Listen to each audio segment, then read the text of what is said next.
really at an interesting point in history. Robots have been this thing that has been scary and hopeful for well over 100 years. We'll look at kind of the historic lead up through the early 20th century till today. But the question was, which robots look helpful to you and which robots look creepy?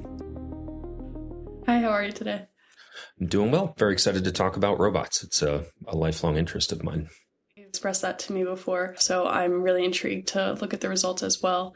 It's timely we're doing this. Obviously, they started production before we did our report, but the Boston Dynamics team released their Atlas robot, and I think they did a really good job. And I think our study will kind of confirm that once we dig into the details a little bit. So I wanted to start with a quick backdrop. Robots, as an idea, go back a little bit earlier than this, but it really kind of came into the public consciousness in the 1920s. And there was a very famous German expressionist film done in 1927 called Metropolis, where very much inspired by Mary Shelley's work on Frankenstein, the idea was a mad scientist motif kind of brought a robot to life, and it kind of goes on a rampage. Very, very long film, probably tough for most people to sit through, but for people who are interested in that thing, it's a landmark film. It's really famous. Here's a few shots, super creepy, very dramatic, typical of German expressionism and film of that period. And as we move across the 20th century, there's, scary movies, more optimistic movies and culture TV shows. The Jetsons with their famous robot, Rosie, their maid, friendly, lighthearted cartoon, very, very silly, kind of funny 60s comedy sitcom stuff. And so there's this whole range of speculation about what the future is going to hold with robots. And here we are. We're making humanoid robots to help people with their home tasks. And it's interesting to see how different cultures around the world are interacting with these ideas. And so we wanted to do this study on how people are feeling about robots. And again, we're still early, so a relatively small sample set, very domestic here in the United States, but the results have been really, really interesting. Yeah. So this is our test. We are in conversations with a robot company for Dark Square, our kind of design arm or parent company of Constellations. And we thought, wow, this is just such an opportunity. So we looked at some of the leading robot manufacturers, the really groundbreaking ones, and we collected screenshots off their marketing websites for this test. Because in the conversations that we were having, one robot in particular came up, and it's this thing right here. And me personally, I just said in the conversation, like if I woke up in the middle of the night and saw that standing over my bed, I would have heart failure. And the conversation progressed from there. And so we collected a bunch of images, and we kind of evenly dispersed them across the three boards. And we asked that question, which robots look creepy and which robots look helpful? 2 boards. I apologize. We had 3. We cut it back for the sake of engagement. Before we go over the results, can you talk about what your predictions were going into the test? Absolutely. Yeah. And I think this was an easy one for me, at least. The humanoid ones, to me, were really kind of eerie. The more human they become, the more creepy they become to an American audience. I think this changes in different cultures for sure. But for our audience, the humanoid ones were really kind of creepy. And the arms, I thought, were going to be ranked as helpful. And that has turned out to be the case. Now, there's additional context to consider, and there are a few exceptions. Sunday Robotics, I was curious about. This was a unique approach where they are making humanoid robots, but giving them a very retro 60s kind of feel in terms of their design, very inspired by comics by that period, cartoons and whatnot. And so they're super friendly. They are humanoid, but they don't look superhuman. I have a few different lenses I like to think about these things and look at them through. And mimetic theory is certainly one of my go-to frameworks for understanding how people are interacting with things, especially when there's a humanoid component. And the more like us they look, the more off-putting they become. There's an implicit narrative of replacement. And so when I saw these, especially these ones, these robots are made by a company called Figure, and they are calling this model Neo. And the photography and the framing of these had so many really creepy narratives to them. in and of themselves. You have the older guy in the V-neck. It's kind of a retro shot. There's even a grain on the photograph, and he's kind of looking at it with his arm around it. There's just something off about this. The dynamic is has a lot of components to it that are creepy by themselves, let alone with a humanoid robot that has these eyes. I don't want to put down their marketing team or anything, but like I'm curious what those creative discussions look like because there's a serious ick factor with this one that I immediately responded negatively to.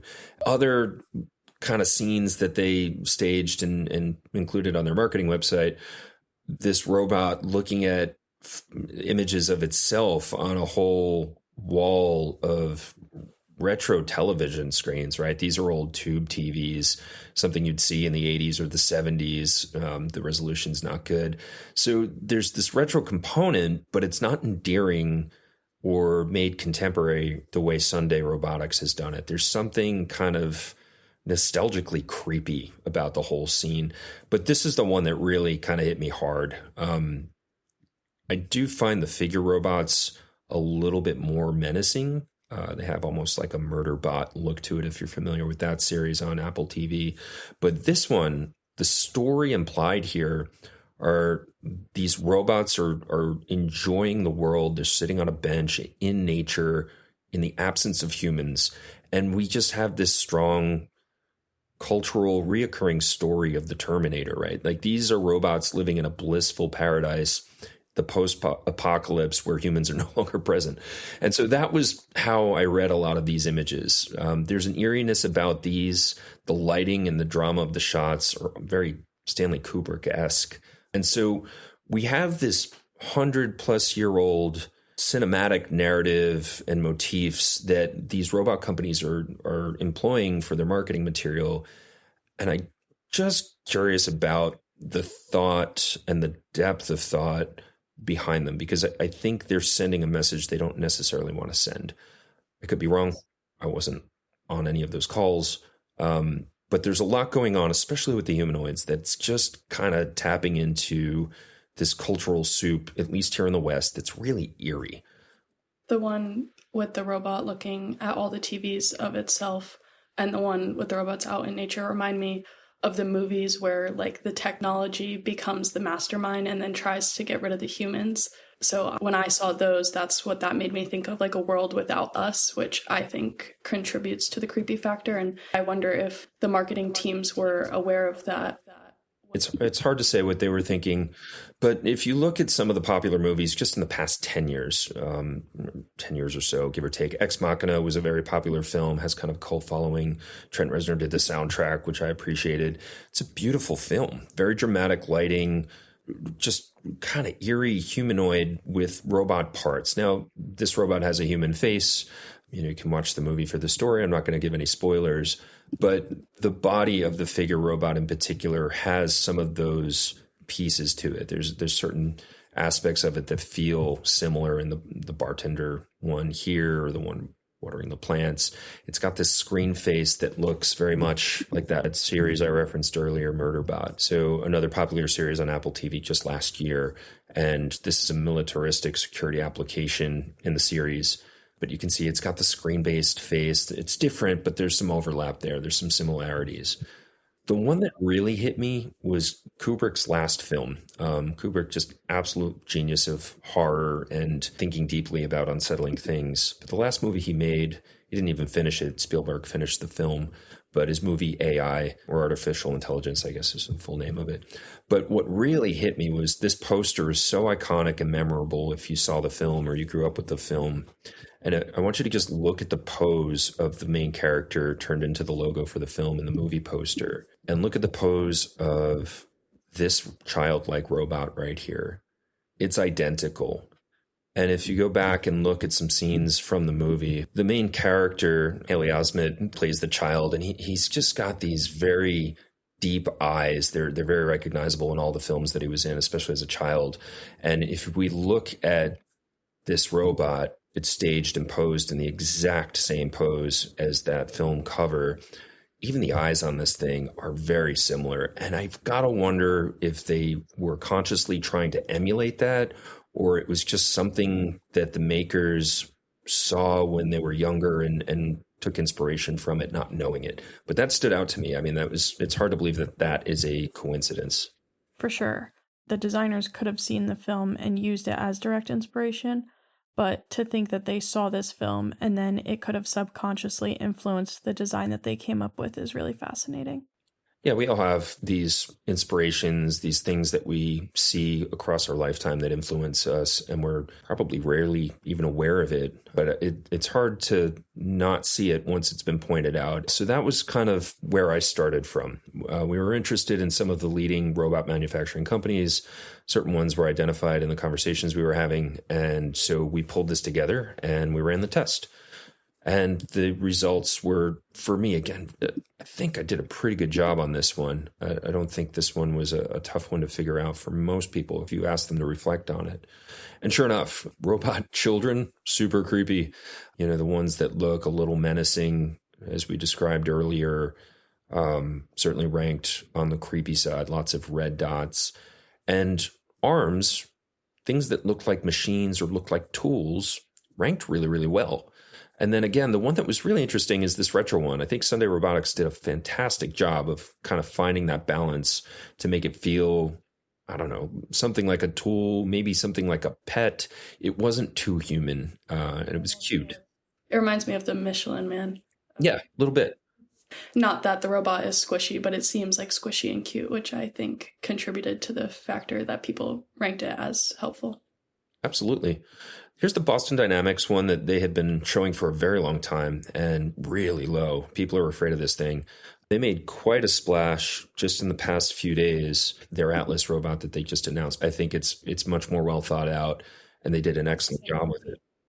They got the face right, in my opinion. Again, this one wasn't in our test, but it looks almost like a speaker or something like that. It doesn't look superhuman. The angles and the edges on it are very rounded and soft looking, so it doesn't feel menacing. The stats on it are really interesting. It can lift just a little over 120 pounds. I think it said 140 pounds in the report that I saw.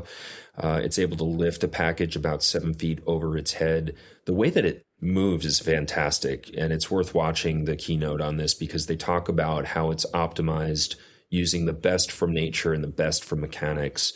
And they really designed this thing to work in factories and just be super efficient. So, for example, its torso just spins around instead of having to turn its whole body around. It can just walk back and forth, doing these repetitive tasks, cutting down seconds and minutes from every time it has to repeat it, where humans are different, right? We have to take the time to spin our whole body around. That's an awesome feature.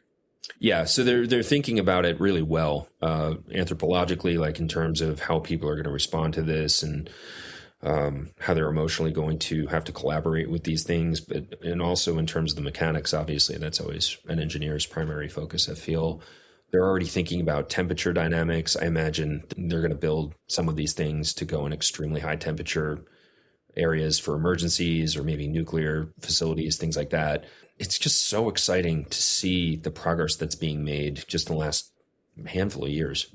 We talked a little bit about the context, so like the robots out in nature, but I wonder if these were framed in helpful context, like let's say we had a robot going to help people in a fire. I assume that that would also change people's perceptions as well based on the task that it was doing. Absolutely. Yeah. I mean, it all comes together into a gestalt. And so the robot in isolation is helpful to think about, but also in the context of how it's being presented. And I think that's another great observation you make about why certain things are being perceived as helpful versus creepy. So the humanoid aspect is one thing, but also the setting. So the Dyna arms are doing really, really well, clear across the board. And so that is in part that they're not humanoid, but I think it's also in part the atmospheres and the environments that you're finding them in. This is clearly a classroom demonstration or something like that. We have the whiteboard and the desk, the tasks that these things are performing, right? It's folding laundry. I don't think anybody enjoys folding laundry. I think anybody would appreciate an arm that kind of takes that off your to-do list any given day. Meanwhile, we have this really creepy bartender approaching you with drinks. There's just something eerie about that. The setting, the lighting, even the lighting, I think is significant in how people perceive things. And I think that shakes out in these tests. I think it's always helpful to look at the emergence. And so if we hit play on this, you can see a lot of red dots drop first. And we can even isolate this out once it's done running here. Let's just look at the first dots. This childlike robot with the exposed circuitry and wires and whatnot, that thing definitely inspired a lot of anxiety. You can take a look at it on its own. That's the primary thing people jump to first. Surprisingly, people who did find these felt-faced ones as friendly or helpful, they responded there first. Now, this could be for a number of reasons. It might be that some people who took this test were already familiar with this robot. There was a big press release and they demoed the robot. So people are getting familiar with this. And so that could be part of it. And I think your point earlier about context is really important as well. This is just those robots in isolation with a white background. It's not the creepy settings that we're looking at here that rank much, much lower. And so I think setting and presentation do make a big difference. But you can see these are the ones that got kind of the first dots. And we look at Emergence play out here. This populates very quickly. People just had an instinctive danger reaction. This is creepy. Let me put a dot on it fast. So that was interesting. And again, not a surprise. If we come down here and do the same thing, you can see red dots seem to lead the charge. And so overall, at least with this question in this audience, the sentiment seems to be more of apprehension than excitement. So in the analysis that we have on our website, I think we had the threshold set at 75. And this side-by-side comparison makes it really, really clear. Arms good, humanoids bad. Exception being the Sunday Robotics one. That does really well. The Resistance ones are very, very humanoid with eerie screen faces. But basically, they're too human and not human enough all at the same time, especially the children one. There's just something super eerie about that. You mentioned how our test was ran in a US culture. I would be curious to see in other cultures if they would rank these images the same, ones that maybe use robots more in their daily life. Yeah, so it was done in the United States. It's a very small data set. And, when we did the report with our AI models, it made the observations that we've been talking through. But I was curious about that because I do know in Japanese culture or Korean culture that robots are already more integrated into society. And so we had a conversation with the AI about robots, which seems very meta, but it seemed to agree with our speculation that this would be very different if we conducted the test with a primarily Japanese audience, just as an example. I think those cultures are much more advanced in thinking about how they can use robots and are also their media has a lot higher occurrence of robots in it over the past 50 years, give or take, that they've been kind of sensitized to the idea or desensitized to the idea of robots coexisting with human beings in public and domestic settings. So, all of these things are fascinating to think about and, where different regions, different groups of people have different experiences collectively, how it influences the way that they think and feel about these paradigm shifts that we're experiencing. These were really good insights that can definitely be helpful for these companies in the future. Yeah, absolutely. I think the biggest takeaways were kind of the ones we assumed when we started. Arms are helpful. If robotics companies want to sell a lot of robots, they should focus on making machines and not humanoids. If they want to be groundbreaking and paradigm shifting, you can make the humanoid ones, but you need to be very, very thoughtful about how you're representing humans. And I think Sunday Robotics is the winner here. I mean, that's pretty clear.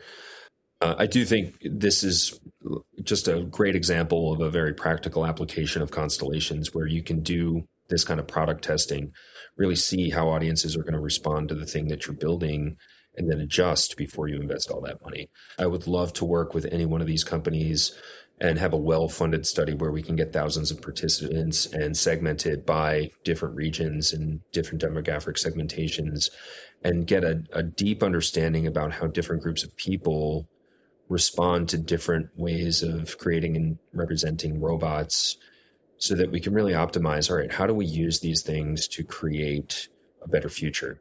I look forward to having a robot in my home one day. It's the right kind of robot. You can read the full report from this study at constellations.app. While you're there, explore how Constellations helps creative teams gain clarity, or share an idea you'd like us to explore in a future study.